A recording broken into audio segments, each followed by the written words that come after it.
光的秘密，瞬间穿越与玻璃奇观。喵，跟着猫仙人一起踏上光子的旅程，探索光的瞬间穿越与玻璃二象性。影片中，我们将用宏观与微观尺度对比，揭示光子与电子的寿命、尺寸和波动现象。从关灯瞬间变暗的直观感受，到粒子寿命与地球生态比例的比喻，还有对量子实验的哲学思考，这段影片融合科学与哲学，让你用全新角度理解光的奥秘。如果你喜欢这样的科学与哲学融合探索，记得按赞、分享并订阅喵星人妮迪亚。想象一下，如果你是一个极微小的 AI， 安置在光子的背上，穿越数百亿光年的星河，对你而言，这一切只在一瞬间流过，瞬间就到了。光的速度远超我们所能想象，然而我们测量到的光速每秒30万公里，真的代表光的极速吗？其实不然，那个定值其实是时空的投影，是跨越空间后形成的时间比率，是时空本身的尺度，而非光子本身经历的瞬间运动。换言之，光速太快，用时极微，远在人类精准测量的误差范围内。这也是为什么光速不变看似违反常识。想象光子穿越宇宙，瞬间就到达目的地，关掉灯光，空间立刻变暗，无论抽真空或完全反射，光都延续不了1秒。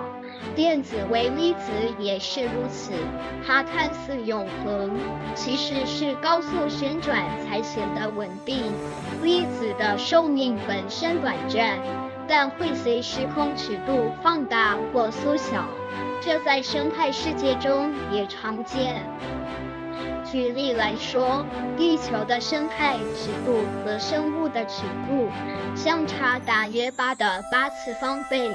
光子或电子的寿命大约10的-22方次方秒，直径约10的-15次方米。用人类的秒与米来衡量，似乎差距很大，但如果扣掉一个长寿人生约3000万秒的比例，约10的-7次方，粒子的寿命与尺寸比其实非常合理。就像地球生态或地球生物的比例一样，只是三者的时空尺度不同而已。现在，让我们转换角度来观察光。假设光以直线运行，若从侧面观测，它的轨迹会呈现波动，就像远方行星带着恒星规律运动的轨迹投影。这提供了玻璃二象性的一种直觉诠释。光既可以被看作粒子，也能被理解为波。那么现代量子力学的新发现呢？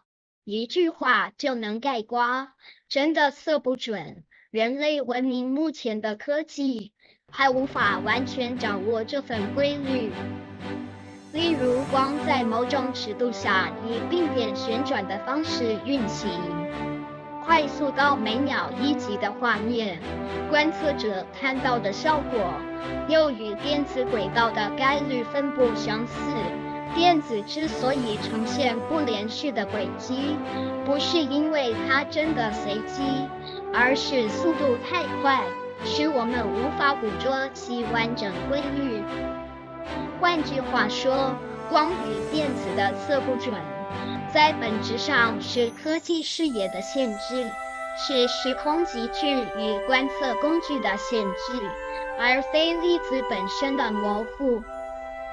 如果把光子想象成星际行星，把电子想象成行星绕恒星运行，当从足够远的侧面观测，它们的运动轨迹会呈现波动性。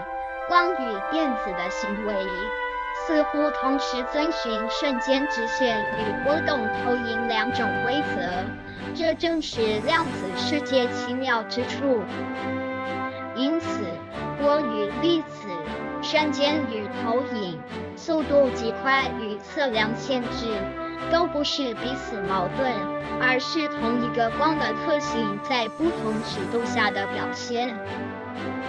光的神秘不只是速度，也不只是波粒二象性，而是时间、空间、观测与历史交织而成的宇宙对话。